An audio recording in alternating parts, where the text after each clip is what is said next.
Senator Monica Salin probably has been one working on this for a long time, and our representative, Mr. Alan St. Pierre, who probably was a council member when some of this was going on. I just asked him if he thought he'd see the day, but he's here as well. Thank you, Mr. Allen, and whichever other levy board members are here.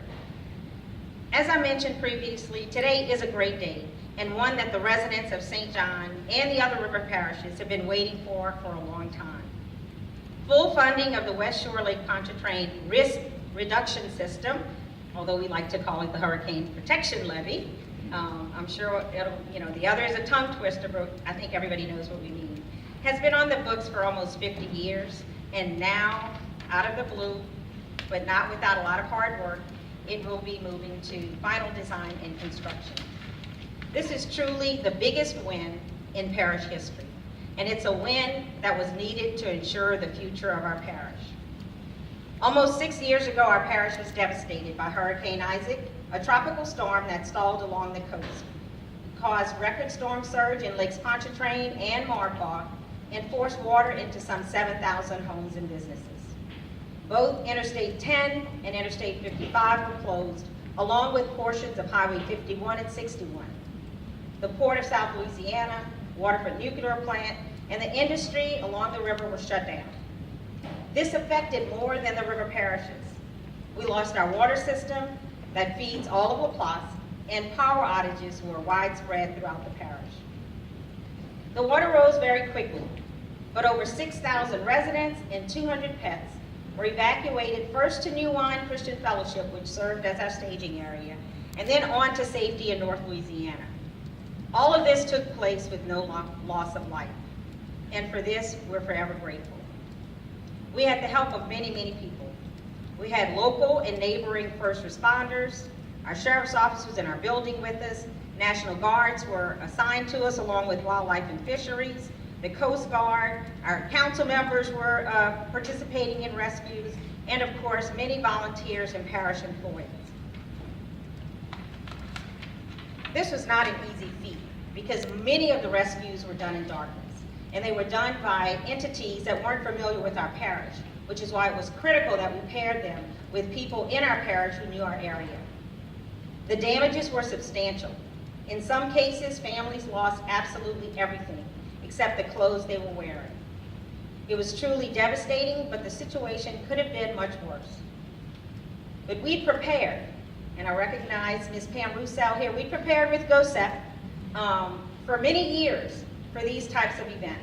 And we'd established the partnerships that we needed with governmental entities and our faith-based community.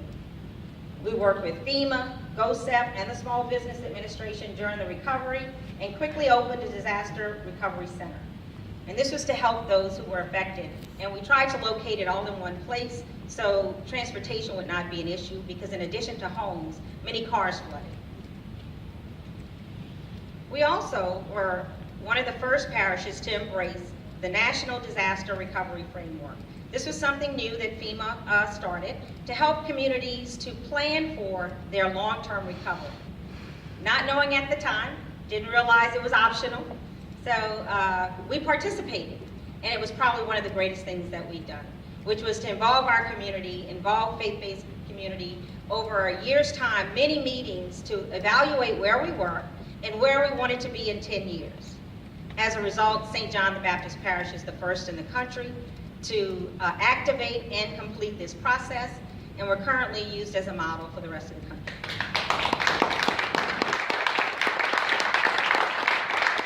Those of you who participated know it was no easy feat. It was weekly meetings, monthly meetings, again, for one entire year. We took it seriously. We had meetings throughout the parish to get input from our residents who actually voted on their priorities. We included our high school students who voted online, and we went to our seniors in some of the nursing homes to make sure that we had their input. This was not just a menial task. We really wanted the input of our community.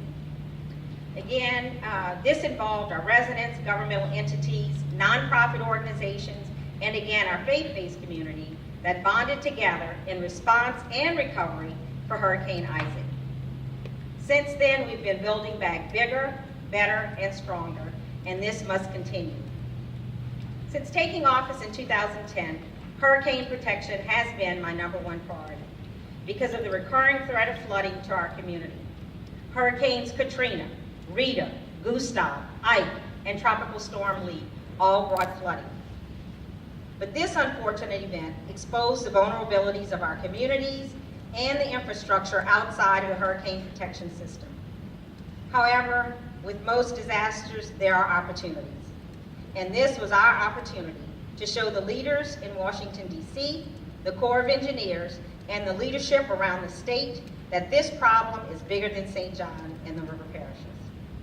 A culmination of meetings, testimonies, and visits to Washington, D.C. propelled this project forward over the last 4 years, but not without a great deal of work, a lot of pushing, and of course the leadership of our Congressman Graves, who will speak in a minute. Congressman Graves was another one who was on the ground with us during Hurricane Isaac and has worked with us in his position at the time with CPRA and now as one of our congressmen. Congressman Richmond was also on the ground with us and was instrumental in getting the President Obama at the time, to visit the parish, and he signed into law the bill that authorized this project before leaving office in 2016. At the time, Congressman Cassidy was also on the ground with us. Now he's a senator, and of course he played a vital role in moving this project forward with the passage of the bill that provides us the funding. At a recent Partners Leadership Summit, Mr. Deron Easley, who's with the Corps, I think he's here as well, admitted that he'd worked on the project for some 17 years, and I know there's others who work longer, but he publicly noted that he has not yet seen a federal project move from the study phase to chief's report to congressional authorization to receiving full funding in 3 years. Well, that is until West Shore. And it gives me great honor and pleasure to stand here with these distinguished leaders to my left, as well as all of you out in the audience, the elected officials, local and statewide, the advocates for Louisiana, to formally announce this project and provide information that's currently available about the project. Now, this announcement doesn't conclude our work. It's only the beginning. It is incumbent upon us as leaders to make the necessary improvements to our internal drainage system and our water infrastructure to tie into this project. It is also our responsibility to develop a plan to provide the opportunity to as many of our residents and business owners as possible to participate in the $760 million project, keeping some of those dollars here in our parish. Again, this is a wonderful day, and we move forward with a newfound sense of hope and determination to provide the flood and hurricane protection our residents and businesses deserve. So again, thank you all for coming. I think next on our list is Colonel Clancy, who will speak. And I'm just excited to see all of you here. I know we're excited, but when the rest of you are here as well, we need to make sure that the rest of our communities, not just St. John, but St. Charles and St. James as well, know that this was not a minor feat. This is huge, and we need to be very grateful and not stop here. There's a lot more work to be done. Colonel Clancy.